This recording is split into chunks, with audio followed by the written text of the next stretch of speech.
আমি এখন ডিম ভাজি করব। এই কড়াইটা এইদিকে দাও, এই নিন আপনি ডিম ভাজি করুন। বাই দা ওয়ে আপনি কিন্তু অনেক সুন্দর আছেন, ধন্যবাদ আপনাকে। আচ্ছা থাকেন, আমি আবার গেলাম, আমার বউ রাগ করবে।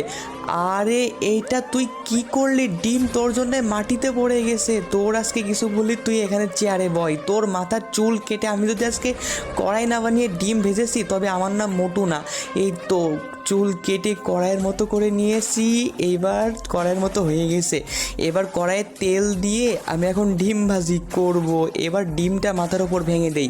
তো বন্ধুরা এবার দেখা যাক মাথার ওপরে রৌদ্রের তাপে কি ডিম ভাজি হবে নাকি হবে না। তার আগে গাইস, আপনার কাছে সামান্য কিছু টাকা নাকি মাকে বেশি প্রয়োজন? আমার মতো যার মাকে বেশি প্রয়োজন তারা অবশ্যই এই ভিডিওতে লাইক দিয়ে চ্যানেলটি সাবস্ক্রাইব করে দিবেন আর কমেন্ট বক্সে আই লাভ ইউ মা লিখে দিবেন। আসলে আমি দেখতে চাই আপনি টাকার চেয়ে আপনার মাকে কতটা বেশি ভালোবাসেন।